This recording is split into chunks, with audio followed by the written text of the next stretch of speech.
نحمده ونصلي على رسوله الكريم اما بعد فاعوذ بالله من الشيطان الرجيم بسم الله الرحمن الرحيم واتقوا يوما ترجعون فيه الى الله ثم توفى كل نفس ما كسبت وهم لا يظلمون صدق اللہ مولانا العظیم۔ آج ہم قرآن عظیم کے کچھ عجائبات آپ کے سامنے پیش کریں گے۔ قرآن عظیم میں چونکہ اللہ تعالیٰ کا کلام ہے، اللہ کا کتاب ہے، یہ انسانی ذہن کی تخلیق نہیں ہے، یہ انسانی سوچ کی بات نہیں ہے۔ قرآن اللہ کا کلام اور اللہ کا کتاب ہے۔ ظاہری بات ہے جب اللہ کا کلام ہو تو عجائبات تو اس میں ہوں گے، اور اس کی مثال سمندر کی طرح ہے جس سے ہر زمانے میں مفسرین غوطہ خوروں کی طرح اس میں غوطے لگا کر ان سے ہیرے اور جواہرات نکالتے ہیں۔ جتنی بھی تفاسیر ہو گئے ہیں قرآن عظیم کے، آپ ہر ایک تفسیر اٹھا کر دیکھ لیں، ہر تفسیر ایک الگ الگ سمت پر الگ الگ موضوع لے کر ہر آیات سے ایسے عجائبات نکالتے ہیں کہ انسان کا ذہن دنگ رہ جاتا ہے۔ قرآن عظیم اللہ کا ایسا مقدس کتاب اور اس امت کے لیے ایک معجزہ ہے جو قیامت تک اس میں نہ کوئی تغیر اور تبدل آئے گا، اور نہ اس میں کوئی کمی محسوس کرے گا، اور نہ کوئی اس کو ایسا محسوس کرے گا کہ یہ اس زمانے کے لیے فٹ نہیں ہے۔ ایسا کبھی نہیں ہوگا۔ 1400 سال میں تو نہیں ہوا، آئندہ بھی نہیں ہوگا، بلکہ ہر ایک زمانے میں ہر وقت یہ لوگ یہی سمجھیں گے کہ جیسا کہ یہ اسی زمانے کے لیے نازل ہوا ہے، کیونکہ اللہ کا کلام ہے۔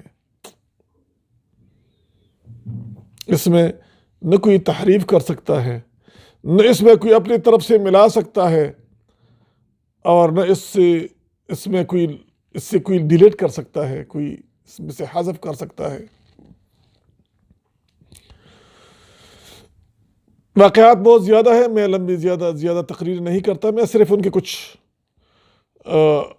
عجائب اور کچھ معلومات آپ کے سامنے پیش کرتا ہوں۔ قرآن عظیم میں 26 انبیاء کا ذکر آیا ہے، اور سب سے زیادہ ذکر موسیٰ علیہ السلام کا آیا ہے۔ قرآن عظیم میں ایسی چیز صورتیں ہیں جو انبیاء کے نام سے شروع ہوئی ہے، جیسے سورۃ ابراہیم، سورۃ یونس، سورۃ ہود، سورۃ یوسف علیہ السلام، اور سورۃ محمد صلی اللہ علیہ وسلم، اور سورۃ نوح علیہ السلام۔ اور قرآن عظیم میں محمد صلی اللہ علیہ وسلم کا نام 4 دفعہ آیا ہے، اور احمد نام ایک بار آیا ہے قرآن عظیم میں۔ قرآن عظیم کا پہلا حافظ قرآن وہ حضرت عثمان ابن عفان رضی اللہ تعالیٰ عنہ تھے۔ ایک روایت میں ہے کہ رسول پاک صلی اللہ علیہ وسلم کے زمانے میں 4 صحابہ نے قرآن کو سینے میں محفوظ کیا تھا، اور وہ 4 صحابہ تھے: امیہ ابن کعب رضی اللہ تعالیٰ عنہ، معاذ ابن جبل رضی اللہ تعالیٰ عنہ، زید ابن ثابت رضی اللہ تعالیٰ عنہ، اور ابو زید رضی اللہ تعالیٰ عنہ۔ اور ان 4 صحابہ میں جو ایک صحابی ہے حضرت امیہ ابن کعب رضی اللہ عنہ، یہ وہ صحابی ہے جس نے قرآن عظیم کی پہلی تفسیر اس صحابی نے کی تھی۔ دوسری تفسیر ابن عباس، یہ حضرت امیہ ابن کعب رضی اللہ عنہ کی تفسیر کے بعد ہوئی ہے، یہ دوسری تفسیر تھی۔ پہلے تفسیر ابن عباس نہیں تھی، پہلی تفسیر امیہ ابن کعب رضی اللہ عنہ کی تفسیر تھی، پھر دوسری تفسیر جو ہے نا وہ ابن عباس رضی اللہ عنہ نے کی۔ رسول پاک صلی اللہ علیہ وسلم کے زمانے میں 26 کاتبین وحی تھی، جس میں 4 خلفاء راشدین بھی شامل تھے۔ لیکن پہلے وحی کس نے لکھی تھی؟ قرآن عظیم کی پہلے وحی حضرت خالد بن سعید بن ابی العاص رضی اللہ عنہ نے تحریر فرمائی تھی، اور دوسری وحی اور آخری وحی حضرت ابیہ ابن کعب رضی اللہ عنہ نے تحریر فرمائی تھی۔ قرآن عظیم کا جو پورا صورت اکٹھی ایک دفعہ نازل ہوئی وہ سورہ المرسلات ہے، اور عام خیال یہی کیا جاتا ہے کہ قرآن عظیم کی آخری آیت جو ہے وہ الیوم اکملت لکم دینکم واتممت علیکم نعمتی وردیت لکم الاسلام دینا، یہ آخری آیت ہے۔ عام خیال یہی ہے۔ جو قرآن عظیم کا پہلا آیت ہے وہ تو اقرأ بسم ربک الذی خلق، وہ پہلا آیت ہے جو غار حرا میں نازل ہوئی، لیکن آخری صورت لوگوں کا عام خیال یہی ہے کہ الیوم اکملت لکم دینکم واتممت علیکم نعمتی وردیت لکم الاسلام دینا۔ بے شک یہ آیت جب نازل ہوئی تو حضرت ابوبکر صدیق رضی اللہ تعالیٰ عنہ کی آنکھوں میں آنسو آ گئے۔ لوگ خوش تھے کہ یہ تو اللہ نے ہمارے لیے دین مکمل کر دی، احکامات پورا ہو گئے، تو خوشی کی بات ہے کہ ہمارا دین مکمل ہو گیا۔ لیکن ابوبکر صدیق رضی اللہ تعالیٰ عنہ رونے لگے، تو صحابہ نے پوچھا آپ کیوں رو رہے ہیں؟ یہ تو خوشی کا مقام ہے۔